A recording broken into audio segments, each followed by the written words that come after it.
Welcome back to Previously Prohibited. I'm Janine Eunice here with my co-host Melissa Whitty, and we have a very wonderful guest today, Blakely.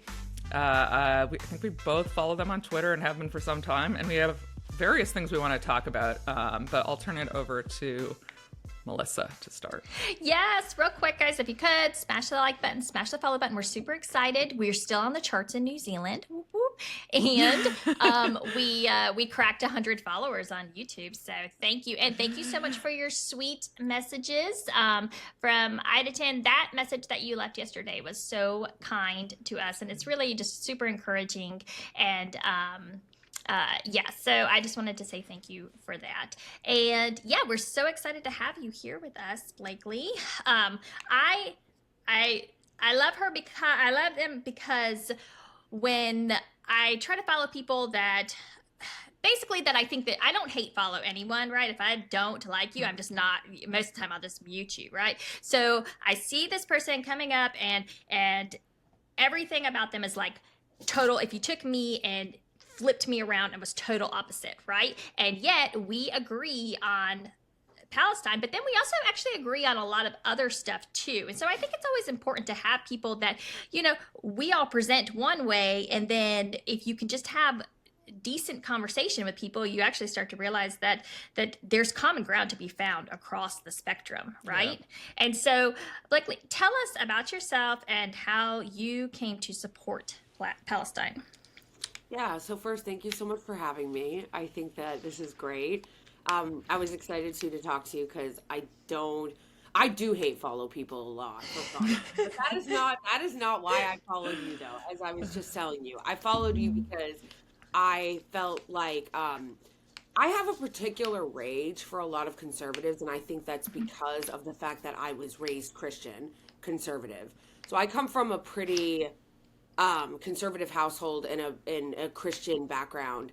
And I think that because of that and because of the lessons that were instilled in me as a kid about Christianity, to see the way that Christianity, specifically evangelical Zionist Christianity, has been turned into like Republican capitalism in this country, I think is particularly disgusting. And it triggers me in a way that I feel like it might not an atheist. You know, somebody who grew up liberal, somebody who grew up an atheist, they don't have the same connection to it that I do. So it particularly gets under my skin.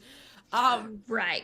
Yeah. Well, you know, a lot of the teachings, you know, your basic fundamental teachings of Christianity, which are, of course, good and righteous. And then you'll see the actions or some of the political things that people support, and it just flies straight in the face of it. Right. And it's really hard to kind of ignore that blatant contradiction in a lot of the stuff. So I totally get it, especially when it comes to, of course, Christian Zionism. So, yeah. Yeah, so 100%. So and so when I say it wasn't like a very strict Christian background, my parents are crazy. So like they were kind of fair weather fundamentalists, you know, it was like this kind of thing where like on one week my dad would be like, I'm charging you if you don't go to church. And then the next week he'd be like, no, we're not going. I want to watch King of the Hill. So it was like, you know, like it was like that. But, I lived in a lot of states as I was growing up. You know, I come from a broken home. My parents are both addicts. They divorced when I was young. We were homeless a lot. So, I didn't go to school when I was growing up because my parents were just crazy, and they would tell people we were homeschooled. And by homeschooled, they meant we watched Jerry Springer and just hang out at home, like things like that. So my background is very, very crazy. But my dad was. My mom, I got taken away from my mom when I was 12, but my mom was really crazy, but she was still religious. Both of my parents were ex-Catholics. So basically, like, they had left the Catholic Church and then become fundamentalist Christians. Like, during the whole, they used to watch Pat Robertson type of bit. Stuff like that, you know? So, and so my dad was always instilling fear in us. Like always. Like my dad was an anti-vaxxer. Like I was an anti-vaxxer before anti-vaxxing was like cool. Like my dad made me drink colloidal silver when I was a kid before most people knew what the hell colloidal silver was. Like my dad was always talking. My dad was on the Dr. Mercola train before anyone knew who Dr. Mercola was. Like that was my dad. So I was like terrified of everything when it came to, I was a hypochondriac, like very terrified of anything having to do with medicine. I refused to get on medication even after I got diagnosed with multiple mental illnesses. So like very, very afraid like that. But then I also became an addict when I grew up. So I'm an alcoholic. I am in recovery. I've been sober for 10 years now. And Wonderful. yeah, it's thank God. And thank God for everybody else because ain't nobody want to see me when I was drinking. Okay, that was that was bad for everyone. So yeah, so I've been sober for a while now, thank God.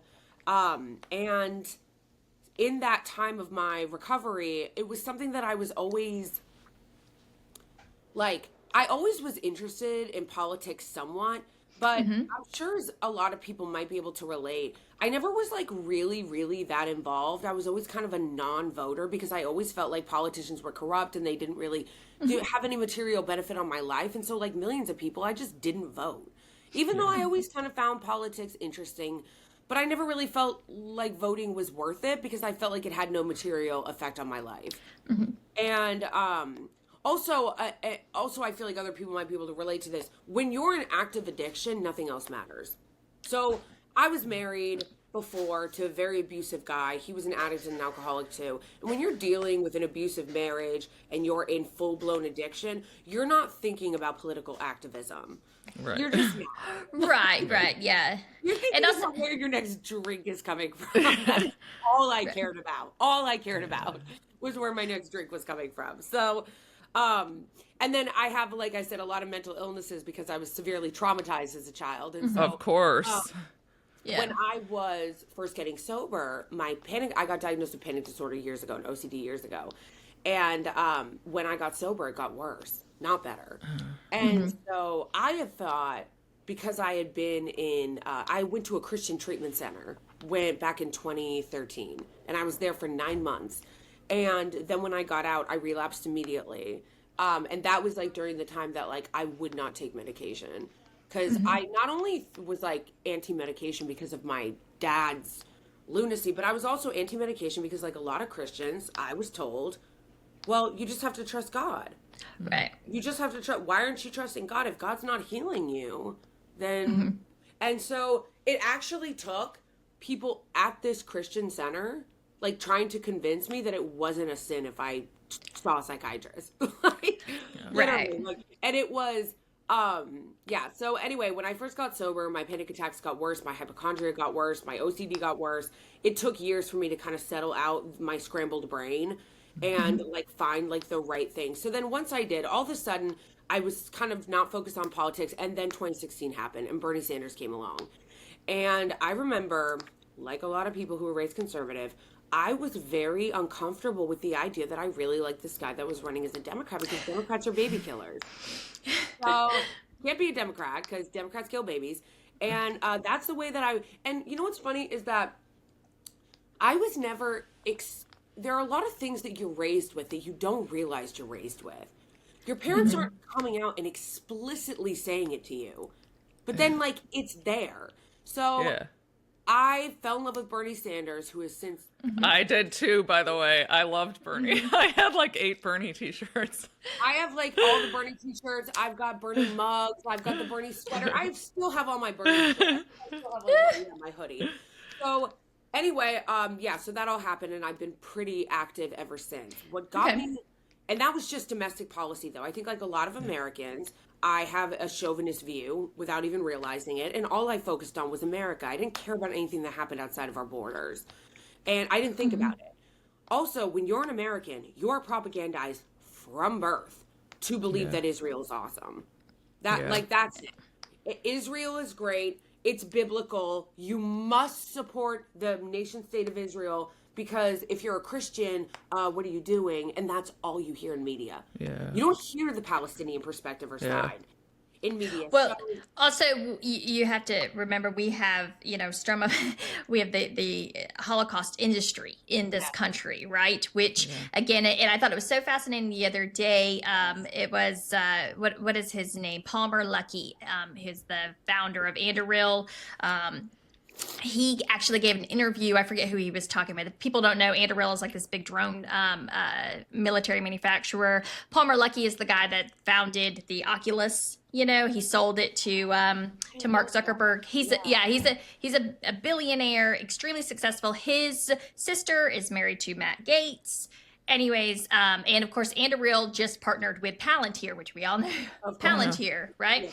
Yeah. And anyways, so Palmer Luckey's giving this interview, and he says that he is a radical Zionist, and then he says that most people don't know what that means. It just means that I believe that Jews should have a home state or should have a state of their own. And then he says, I don't even care about the Palestinian issue. That's a whole separate issue. Like, no, it's not, honey. I don't.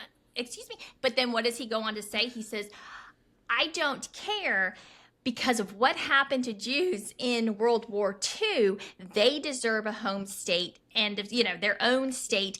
This bad thing happened to them. Ergo, we must always support the state of Israel, right? So a Holocaust happened to us. Ergo, let's Holocaust somebody else. Got it. Well, also, for me, I'm like, so let me get this straight. Because something bad happened to foreigners by a foreign country, the United States is now responsible for securing this country for these people. Like, we weren't, why is it Germany is not responsible for giving a chunk of their land over, right? Yeah.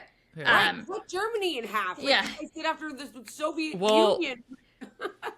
I mean, one of the most genius things the Zionists did was sort of convince people that anti-Semitism is an Arab thing, and it's the Arabs who are supposed to be blamed for the Holocaust, which is the most bizarre thing, because for the most part, Jews lived, I mean, there were issues, there were always issues, in ancient times, but for the most part, they lived in relative peace in the Arab world, and anti-Semitism was a European phenomenon.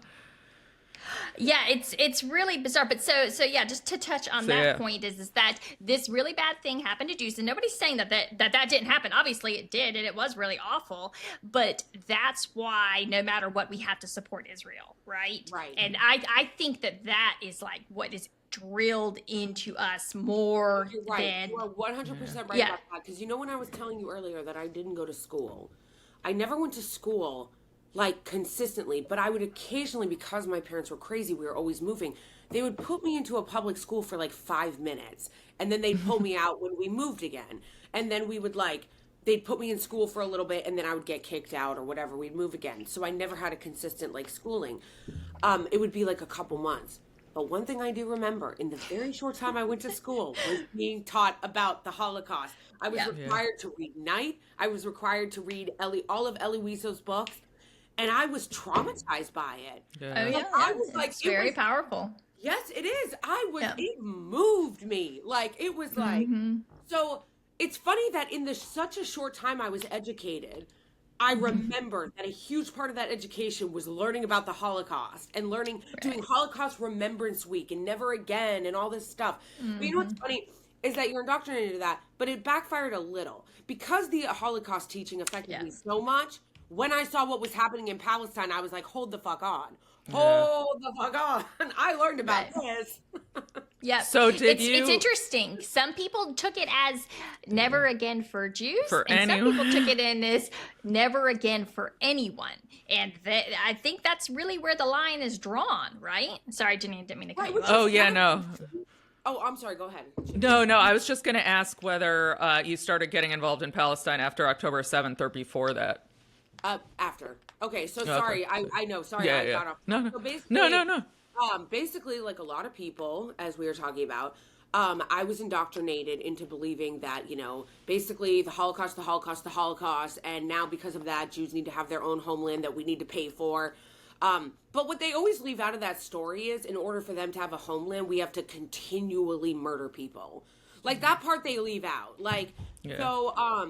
And over time, as I've learned more about it, I'm against ethno-states, period. So, the idea that you get an ethno-state, you get to, kill people so you can be a racial minority is deranged. In America, at least I was taught that, segregation and racism was bad. That's what I was told. So, why we're okay with racism, segregation, and murder of people so you can have a demographic majority in Israel is fucking weird. But nonetheless, I was fully unaware of what was happening and how horrific it was before then. I would occasionally, like I said, because the media doesn't really talk about it ever from the Palestinian perspective, Yeah. I would occasionally, and this is me surrounding myself with left media, liberal media, and I still would never hear about Palestine. Like, occasionally, I remember I heard about the Shireen Abu Akleh thing. I remember when she was murdered, hearing about that on, I think it was Democracy Now! Talked about it. And they kind of brushed by it on CNN. And then I didn't hear about it again. And then there was one other story that I remember hearing, I think on the Young Turks, where there was an Arab woman in Texas who was a teacher who got fired for refusing to sign a pledge not to Israel. Okay. Yeah. And I remember hearing about it vaguely and thinking, that can't be right. Like, I remember, like, because I wasn't that involved, I, like, moved on. Like, I put it out of my head. Yeah. But, like, I remember thinking, well, that can't be right. You can't fire someone for boycotting a foreign government. LOL. Right. I had no idea that our government was like totally under control. Then October 7th happens, and at first I immediately was on the side of Israel because of the indoctrination. I'm seeing all these stories, and I'm embarrassed that I believed it. I'm like embarrassed that I believed it. I'm like, they're talking about the beheaded babies and the mass rape hoax, and I'm like, oh my gosh! They hate them because they're Jews. That's what it was. They hate them because they're Jews. They just want to kill them because they're filthy, disgusting, savage Arabs, and they just hate them because they're Jews. That's what I heard my whole fucking life. And when you would question it, they would go, well, you don't understand. What do you know? What do you know about foreign policy? Or you're anti-Semitic. Yeah, you're anti-Semitic. Right. Or I would get, this is an issue or a conflict that goes back thousands and thousands of years. Yeah. Have you studied both religions? You don't know. So they get into like a religious conflict that you just can't understand. Yeah. And so then it happens. So at first, I'm like believing the hype, right? Or I'm believing the propaganda at first. And I'm seeing people rip down the posters, and I'm horrified by it. I'm like, why are they ripping down the hostage posters? Like, just genuinely having a hard time wrapping my head around it. But then I started to wonder, okay, but why are they doing this? Like, I just started asking, but why though? But why? And then I started asking myself, okay, I saw people celebrating it, which I was horrified by. Why would you celebrate the murder of people? And I wanted to know why. So I started looking at some of the accounts that were talking about it, and I started looking on TikTok. What's happening? Yeah. Hold up! Did you have a big following at this point? Because you have a big following on YouTube, and you have a good one on what's your YouTube following? I'm just curious. My YouTube following is pretty small. They're blocking my growth now that they do. Oh yeah. It's about 20,000, but I have about 150K on TikTok. Okay. Oh, wow. Okay. So actually, no, and I didn't. I started blowing up on TikTok when I made parody videos making fun of the Israelis. That was what made me so viral. Okay. Yeah. Because it was based off of a TikTok trend where people were being like, we're this, like, we're women, we're this. So I did one. Of course we're Zionists. Yeah. So I did one on Zionists and on Israelis, and that's how I first went viral. But I think that's the first time I ever saw you was when because I cracked up at it. Yes. And it got taken down. It was on TikTok for about 12 hours before they took it down and gave me a strike for it. It was amazing. So Then I started looking on TikTok, not to look at the story, but I wanted to hear from Palestinians. So I just started putting in the TikTok bar, Palestinians October 7th, and just started listening. And I started listening to them. And I started just listening to them talk from their perspective. And I was like, wait a second. Like, I was like very confused. Like, I was like, wait a second. At first, when they were like apartheid state, I was like, apartheid state? Like South Africa? Like, I literally, my mind, and then it felt like my mind was in a continual state of explosion. I couldn't believe it. So then, and then you realize the information is out there once you start looking. Like, once you kind of live the propaganda. So then I started looking for it. I started looking on Twitter for like Palestinian journalists, Arab journalists. I started Googling like Palestine Nakba, Palestine books, and I started actively looking for it. And then because I was following a bunch of Palestinians on TikTok, they were recommending books. They were like, read The 100 Years War on Palestine. Somebody told me to Google Norm Finkelstein. So then I started looking into it more. And the more and more I started looking into it, the more my head was exploding. Like, I was like, what the? Like, it was like, pew, pew, and I couldn't. And then I started getting mad at how much I was lied to. And then I was like, and then as an American, how I was getting censored. Okay? Like I said, I'm an American fucking chauvinist, bitch. You don't tell me what to fucking do as an American. Are you kidding me? I am every excess you hate about Americans. I'm obnoxious. I demand my freedom. You better not fuck with my fries. And you better not fucking tell me what I can look up, who I can support. And I'm like, oh, no. And now you motherfuckers are trying to censor me? You're telling me I can't learn about Palestine? So the more that I learned, the more my head exploded at the insane injustice of what was happening to Palestinians. And then also, the more enraged I got, because the more I talked about it, the more I realized, oh, you think you have certain freedoms in this country. You think you do, until you start stepping on a third rail. And then... And it is the ultimate, right? So you cannot, it's funny though, because I think it's actually hilarious to me how, and anybody that really kind of goes into this hole, it becomes almost an obsession, right? Yes. Like you're like, I feel like I have to make up for 30 years worth of ignoring this and digging, somebody said that it's so funny you say that, Mel, because somebody said that to me when because I became obsessed with it. I'm like, oh my gosh, it's all I could think about. I'm watching documentaries, I'm reading books, I'm listening to podcasts. I'm like, oh my gosh. Somebody was like, it's like Palestine and Gaza are like your whole personality. I was like, right, bitch. Right, bitch. It is. Well, it's people try to accuse me of like, well, why are you so obsessed with this? And they don't get very far with that. Cause I'm like, well, my family's in the West Bank. So, and my dad's Palestinian, immigrated here. So like, obviously I care a lot when like my people are being slaughtered, it just kind of happens that way.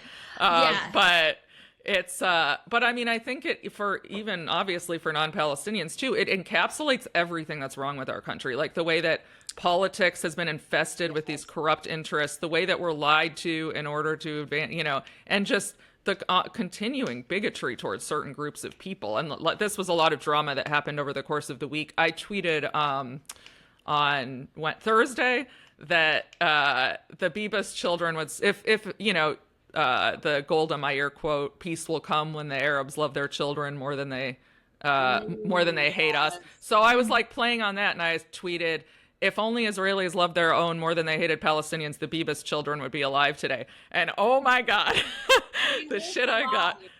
I know, but they went nuts. And a lot of my like Zionist friends, these are people I know in real life, not just like trolls. They were the nastiest things about me. They're all calling for my head, calling for me to be fired. And the same exact people have been tweeting the last couple days, just nuke them all, bomb them all. Yeah. I'm like, what? Yeah. Okay, but that kind of goes to, Janine, that kind of goes to the tweet I tweeted the other day where I said, I don't understand how Palestinians have dealt with it for 76 years. Yeah, I think I retweeted that. That was a really good one. Yeah. The constant gaslighting, the constant double standards. They're calling for genocide constantly, but you say one thing and they're like, ah! It's maddening. It's mad. I'm losing my mind, and I'm like, how have Palestinians felt with this? All this, like, it's maddening. Oh, definitely. I've followed this issue for years because on the right, something that's very interesting is it's interesting. On the left, or Democrats anyways, you can talk about it a little bit, right? You can be a little bit anti-Israel, but just a little. Just a little. All right. It's just a baby bit. You can criticize the occupation. That's about you can criticize Netanyahu. Yeah. Right. Yeah, you can criticize but you can't the Likud government, right? Yeah. But they're like, no, we want nice occupation. Yeah. We want progressive queer girl boss occupation. Like that's like what the okay, we need those planes painted with rainbows, all right, as you're dropping the bombs. Right. That's why on the right, you can't do that at all. Period. Right? It is, and if you do, the handful, they will end you. Right? And so I'm like I'm one of the OG Ron Paul fangirls. Like I have you guys say that about Bernie. I have the T-shirts from and the buttons from Paul in 2008, 2012. Like I was just a hardcore, and of course and it's funny because but he would always talk about the lobby, right? So that he was the first person that I ever realized, or that ever kind of opened me up to this. Hey, we have this massive Israeli lobby that is really influencing the way that Republicans don't want to address it. That this lobby has so much power, right?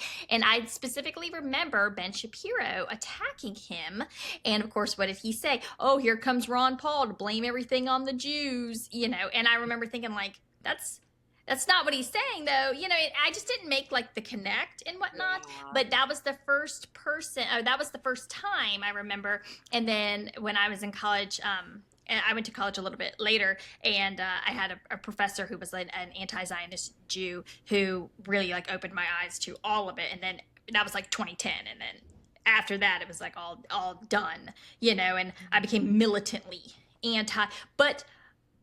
And of course, I'm one of these people. I don't think that the U.S. should be responsible for righting and all the wrongs in the world. Like, I feel like there's always going to be human conflict. We should not be involved, period. Right? Like, I always say, like, I just want the U.S. to pull out from Israel. Okay, I'm not saying that we need to, flip and take the side of the Palestinians. I'm saying that we need to leave and let nature take its course, and a natural balance of power will emerge. Right? And but the only reason why they are able to continue is because of the unnatural balance. Is because of our money.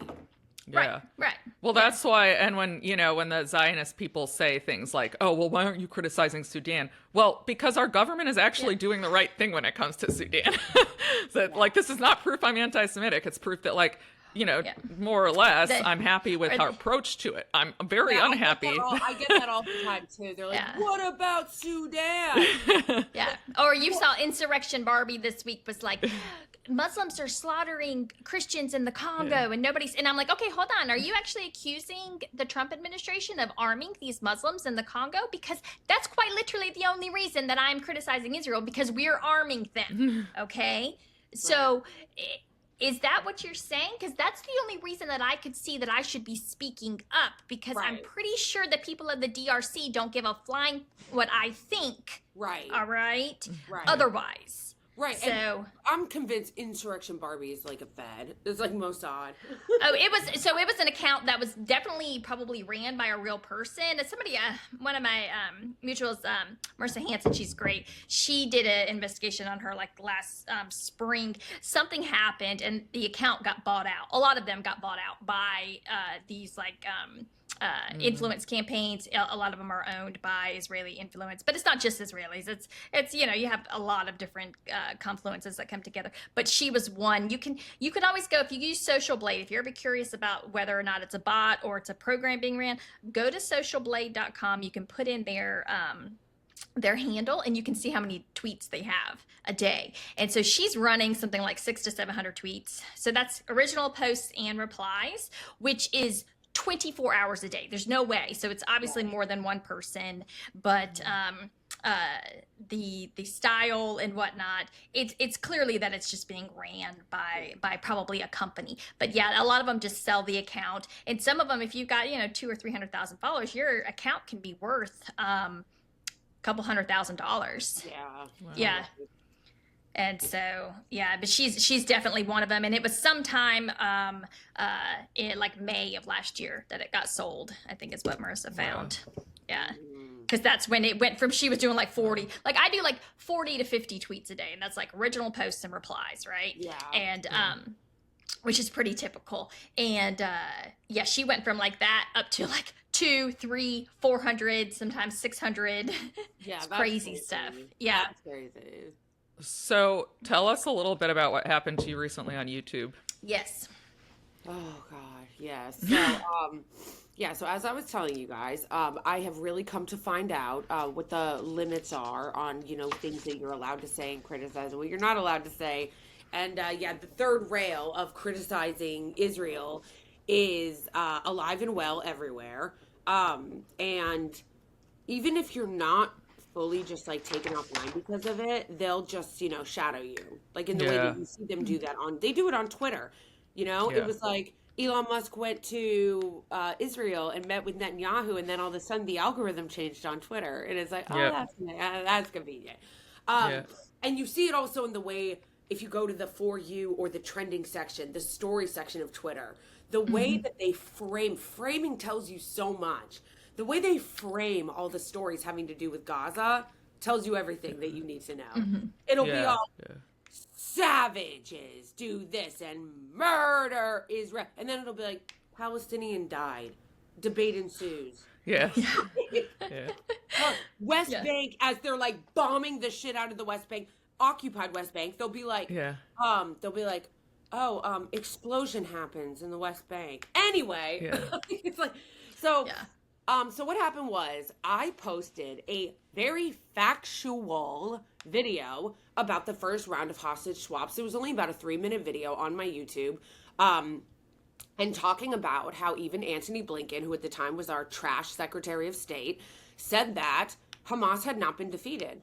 That, if anything, they have recruited more people since October 7th than had been killed during all these operations. Which is predictable. Very predictable. Yes. So I say in the video, how is that eradicating Hamas going? And it's not going, because there's still a bunch of them, and there's actually more of them now. Yeah. Okay, so that's the video. And then at one point in the video, I say, long live the Palestinians, long live the Palestinian, or something like that. Long live the Palestinian resistance, long live Palestine. But what these morons don't understand is that also resistance is the right of the Palestinians to resist, which they hold under international law. And the resistance is multifaceted. Their art is their resistance. Their existence is their resistance. All of the Palestinian existence is resistance. So for them, because somebody said to me, oh, they probably think that, it's because you were promoting Hamas. It's like, all of Palestinian existence is resistance. That's why they want to kill them all. Right. And they resist through a multitude of means. Yeah. Okay? So there's nothing wrong with me saying that. So they took it down, took the video down, and permanently demonetized my whole channel and said I was promoting terrorism. Had you gotten warnings before, or was that the first? That was it? Nope. Did you try to appeal it? Yes. I was in a fight with them for like 2 weeks. Okay. Like, literally, they were so rude. They got to the point where they were like, I don't know what you want to tell you. The decision's final. And I tried to get them, I got a human appeal twice, and I think this is what makes me think they are purposely targeting people who talk about Gaza. First of all, last night, a friend of mine, a mutual of mine on Twitter, who is an Arab guy, posted a video about this latest round of hostage swaps, just similar to what I did. He got permanently demonetized last night. Same reason. Promoting terrorism. If I don't want to do legal advice on the podcast, but if you want to talk about it, you feel free to email me. Melissa can give you my email. Oh, absolutely. Because as I was telling you, or I might have told you, I'm on a crusade. Okay, I'm making this my whole personality in 2024. Yeah, I'm not letting this go. I want hearings. I want the FTC to investigate it. I want to be on Capitol Hill. Okay, I want to investigate what is going on over there, because I think there's some sussery happening over at YouTube. Because tell me why people like Destiny can be on there doxing people during his live while he's in the midst of a sexual harassment suit. And they're like, la, la, la, la, la, la. Tell me why Ethan Decline can get on there and be openly psychotic and deranged and racist. And they're like, la, la, la, la, la, la, la, la. Like, it's so insane. They go, we don't allow the promotion of hate organizations. First of all, I wasn't promoting anyone. And second of all, if that's the case, how come you guys have multiple mafia accounts on there monetized? They also, so this isn't YouTube, this is Twitter, but there's this group, have you seen it, Beitar? They're they call themselves so they've threatened me multiple times because I quote tweeted them about how they were planning to organize a protest about Hind Rajab's vigil. I mean, just the most disgusting thing ever.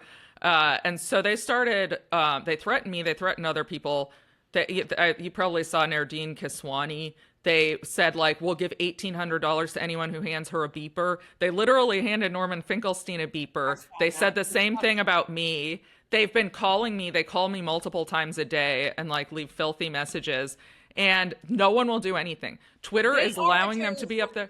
They have a GoFundMe page. Like I saw people have their GoFundMes taken down for like not getting the vaccine. They were like trying to raise money because they got fired because they didn't get the COVID vaccine. And these guys are saying we're raising money in order to pay people to kill people. Yeah. Like, that's insane. That's actually breaking the law. And I called the FBI and I reported GoFundMe. I reported Twitter. Lots of other people did nothing. And then you make a video like that. It's like the double standard is completely insane. Right. And the thing is, the reason why I'm making such a big deal about it and I don't want to let it go is because I see a lot of people, specifically when it comes to Palestine or people on the left in general, when shit like this happens, they're like, oh, well, what are you going to do? Just go to a different platform. Yeah. No. Something I admire about the right is that the right will never let anything go. They don't let anything go. They're still talking about Obama's tan suit like 20 years later. They're still talking like the right doesn't let anything go. Yeah. And I actually admire that. They are good at shit like that. They are good at throwing tantrums. They're good at getting attention for things. And so I was like, listen, left, I need you to take a page out of the right wing's playbook and not let this go. And not let this go. Because the right did fight back against the censorship that happened to them. Well, they did, and then they lit it all on fire. No, I know, because in a lot of ways, the right has won. They won their fights against censorship. Now, of course, in my opinion, I think the right wing are crazy. So, of course, they did everything and then drove all of it off of a cliff. But... and that doesn't mean that, and I'm not just saying that about that. There are obviously people who are on the liberal side or the left side that are also authoritarian when it comes to speech, and they're psycho and they want to drive shit off a cliff. Oh, I think it's become very clear that is definitely a bipartisan affliction. Absolutely. Just like the censorship thing is a bipartisan thing. It just depends on who it is you want to censor. And, right. And so for me, I am about free speech and our First Amendment, regardless of who you are. I think Laura Loomer is Zionist trash, and I defended her when she got demonetized. Although, did y'all see her last night on this? I have been trying to stay out of the Elon baby mama drama. I want nothing to do with Elon's baby mama drama whatsoever. But I was actually pretty shocked because Loomer, she went to like hardcore. She basically called Ashley St. Clair a Mossad plant, said this is a plan by the Israeli government to entrap Elon so that they can control him. I did not see it because, like you, I kind of stay away from the whole like Elon Musk. I'm so I have baby mama, Elon baby mama. Ashley St. Clair, I have all of that muted. Yeah. And somehow it still came up, you know? Yeah, I usually don't follow just because, like, to me, I am so tired of Elon Musk forcing us to see him that I muted his account on Twitter because I'm like, I'm so tired of seeing him. Like, it's just exhausting. But, Laura Loomer, to me, is everything awful. She is racist. She's Islamophobic. She's psychotic. She's a Zionist. Like, but, I am always going to defend people's speech. And so I defended her when she got demonetized. She's actually a person to me that it's too bad she's a psychotic Zionist, Islamophobe, racist, bitter person, because she would be a great person to have on the left. Because the left is so weak. The left is so weak, and she's a psycho. She's like a dog with a bone. She is like a pit bull, no joke. Yeah. She does not stop. Yeah, right. And she is tough as nails. I'll give it to her. Right, and she and I have gotten into it. We have, you know, because I used to be a DeSantis fangirl long back before October 7th, and she, of course, is like, you know, Trump, and so we used to just. I mean, all the time. And then I had to eat a bunch of crow and say that she was right. So I'm like, I think she's a pretty, awful person. It's too bad, though, that she decided to take the side of Satan, because if she were on the right side, she could be a great asset, I think, to people. Yeah, she has a lot of skills. She's very good at, investigating things, pulling things together, and being able to relate to her audience so that they can understand what's going on. So I do give her props on that. A lot of what she does, though, is lie. I mean, she lies. A lot of it is lie. I don't follow her enough to, know all of it, but... She shares a lot of bullshit. Yeah. I think what it is that and a lot of conspiracy theories, I think what it is... And also, I don't respect any journalist that doesn't call out both sides. Like, if you're a Yeah. journalist, it is your responsibility to investigate and call it your own Yeah. side. She never does that. She only talks Yeah. about the left and the leftists and Yeah. this. If you're a real investigative journalist, I want to see your shit pulled on everybody. And if you're not, Yeah. then you're not a real investigative Well, journalist. she does go after a lot of Republicans, but only if they don't back Trump. Right. That's what I'm saying. Right. That's what I'm She'll saying. go to town, on some anti-Trump or anybody she even perceives might be even slightly anti-Trump. You don't even have to be anti-Trump, Right, which to me, is Yeah. like, you know what, fine, you want to be a propagandist loyalist, fine, but don't call yourself a journalist. A journalist is not afraid to go after anyone. And you need to hold power accountable. And also, I'm disgusted by anybody that treats any politician like they're a king. I don't care who you are. I don't care what side you're on. If you move to British, okay? Move to Britain if you want to live under a fucking monarchy. Yeah. Like, Right. it is so crazy. To me, it's so anti-American, and it's so insane to me that all these like conservative patriots are like defending the idea of like Donald Trump never leaving office or like having the power It's of a weird. king. Yeah. I will say so I know a weird. ton of conservatives in real life, and everyone is weirded out by that. In real life, not online. Yeah. Everyone's like, even like, big fans are like, a lot of the stuff with Elon is really, rubbing people the wrong way. They're like, what's going on? That's Don't true. It remember might actually be our voting. feeds because they It is. curate in a way It really is. where they highlight all of like I feel like Twitter's already skewed to the right anyway ever since Elon took it over, especially when it comes to Trump. So I may just be seeing that more because it's like in my face, but Yeah, I think I'm just saying from like my own experience, just knowing, I know a ton of conservatives in real life, and it's not like they're, some of them think it's good, a lot of the executive orders they like and whatnot, but most people I know are like, yeah, some of this is just weird, and why is he there all the time? Like, why?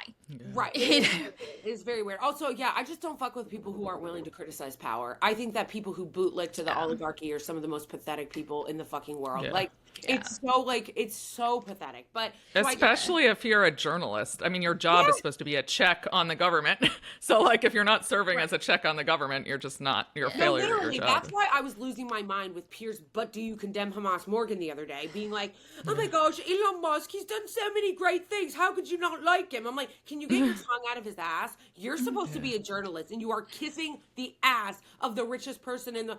I can't deal with it. I can't handle... These people are so cringe. Oh, I know. Muckraking fucking journalists that are not afraid to rip people's heads off when it comes to the powerful. Those are the kind of people I fuck with. But back to the YouTube thing really quick, because I know you got to go. Yeah. It is so unjust that I have been trying to find anyone to help me first of all, get it back. I want it back. I want my monetization back. I want all the people they also did it to, because it wasn't just me. It was the guy I just told you about last night. It's multiple accounts of people who talked about Gaza, talked about Palestine, that got permanently demonetized. And here's the thing, too.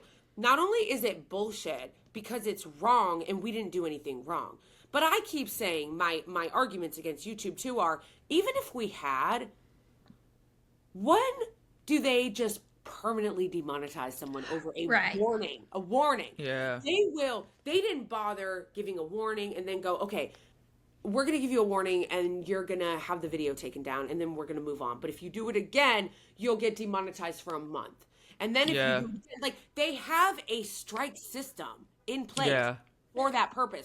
I am not saying that you don't need to have terms of service or that there isn't lines that can be crossed. No, of course, obviously, if you're a platform, you have to have a mechanism of enforcement. No one's saying that. What I'm saying is the bar should be high. It should be high. You should always lean on the side of, okay, if we have creators on here and they violate the community guidelines, there should be a mechanism that is fair, that is transparent, that applies to all creators fairly, and it's a process. So then if, like, I violated the community guidelines 4 or 5 times, okay, then you can permanently demonetize someone. You gave me a permanent demonetization on a warning? So it's that's as targeting. if you, as you probably know, the First Amendment doesn't apply to private companies, so it's hard to make constitutional arguments unless you can show that the government was interfering, which it was during COVID. So that's why we had some success. But I do know someone who had a case against Twitter that had some success. His name's Alex Berenson. He's a journalist. If based on a contract theory that if you didn't violate their terms of service and you're making money off it, they've essentially broken the contract that you relied on. And, so I would have to look a little bit about like exactly what their terms of service said when that you agreed to, and then like exactly, how it fits in. But there could, I can't give legal advice on a podcast, but there could theoretically be a. Because once again, because like I said, I've been on this. I've emailed them 550 million times. I've been in an email fight with them 550 million times. They reviewed it 3 times and said that it broke the community guidelines. But again, even if I had violated it with that video, the fact that they demonetized my channel permanently when all of their guidelines say like, oh, the first time you get a warning and there will likely be no thing to your channel, whatever. So that's what Twitter did to him. They didn't follow the strike policy. And so he survived a motion to dismiss and settled for an unspecified amount of money, and they put him back on Twitter. So I hope he got a lot of money. I want, first of all, I want to see their asses. I want to see what they're doing behind the scenes. Second of all, the other thing is people will say, oh, it's a private company.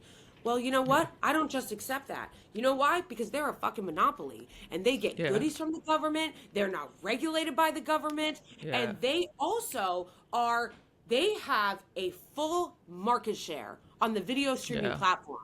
Okay? So you don't get to get government goodies, lack of regulation, and get to have a monopoly on the video sharing space and then just demonetize people because you're mad that they're talking about something that you don't want them talking about, especially since we did not break the community guidelines. I did nothing wrong. My video is fine. And YouTube was the only platform that took it down. I posted it on 5 platforms. YouTube was the only one that had a problem with it. That's also a good fact. They're targeting me because this is the second time they've done it. They did it to me 6 months ago, restored it, never apologized, and then did it to me again. This is a pattern of what they're doing. So to me, the violations from YouTube are multifaceted. They're violating their own terms of service. They're violating their own enforcement mechanism and their strike policy. They are being very aloof and sus and not transparent in the way they enforce it. They're being unfair. They're hurting people economically in a space that they dominate as a monopoly, just demonetizing people and destroying our livelihoods. And to me, there are so many angles at which somebody can hit from it. So even though I keep getting blown off by people, I've reached out to like the ACLU, I've reached out to the Electronic Frontier Foundation. I have been tweeting at lawmakers and stuff because I want my own hearing. And I've been calling on lawyers to contact me. I'm like, if you're a lawyer and you deal with any kind of First Amendment case, please contact me. Because again, yes, it's about me, but it's not just about me. No, it's not. This is about, and I also filed an FTC complaint, and I also just tweeted yesterday at the the new FTC guy who said, if you see big tech violating the First Amendment, contact me because it is a First Amendment violation. Because these people have control over our lives. We live in a different time, and if they want to get cute and say we're a private company, well then I'm gonna make it my life's mission to regulate their fucking asses and make their life, because I'm tired of this. I am tired of this. And this is the reason why it pisses me off when conservatives don't want to help or they don't want to help get my case. Because it's like, you don't think it's going to happen to you again? Yeah. You don't think it's not going to happen to you again? Oh, yeah. No, that's that's the issue. Yeah. And it's not. But I mean, also. To make the point. Yeah, just to be clear, when I say, First Amendment, I'm telling you the issues I've faced in court with these cases, not like what I personally think should be the case.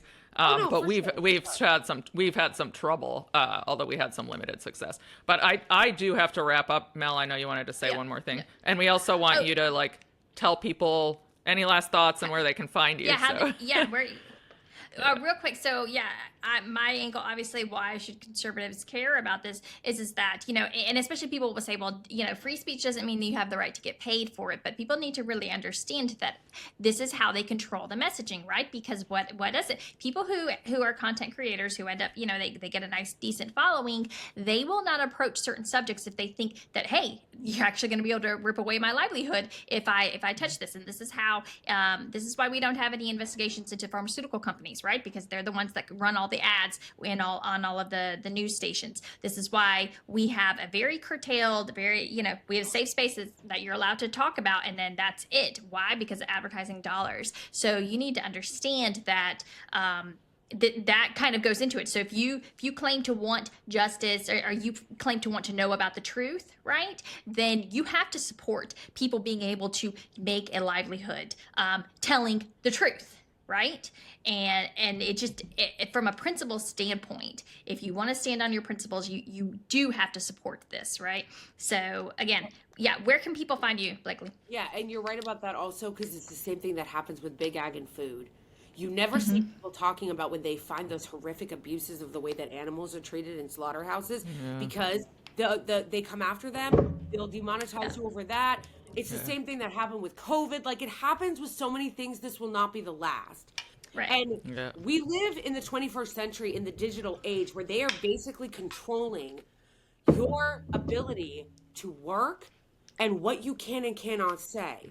So yes, I totally agree with that. Regardless of what side of the aisle you're on, you should oppose this type of censorship, because not only are they damaging people's ability to hear the truth, they do this to send a chilling message to other creators. Don't you dare talk about this. Absolutely. So that's why everybody needs to stand up, because if it's not this, it'll come for you with the next thing. So I encourage everybody to help me with this case. If anybody who happens to listen to this is a lawyer, is somebody who specializes in this kind of thing, works on behalf of First Amendment rights, and wants to help me, or is just big on social media, wants to help me amplify this story, or if you work at YouTube and you know what they're doing on the inside, feel free to, you know what I mean? You could contact me if you work on the inside of YouTube. But I also encourage everybody to continue to follow me on YouTube, because I am going to continue to fight it. I am at I am Blakely on most platforms, including I just joined Rumble and Twitch. Rumble is going to be the place where I do the last part of my show for now, so I can be a little bit more uncensored. Edgy. Exactly. And most of it is just at I am Blakely on TikTok, on Rumble, on Twitch, and on YouTube. And then on Twitter and Instagram, it's at with the _, first, at I am Blakely for that. But yes, we gotta continue to fight this. Thank you so much for having me on. Thank you for coming on. You had fun. Because I would have kept talking. I could have kept talking to you. Thank you. I know we could too. Trust me. Yeah.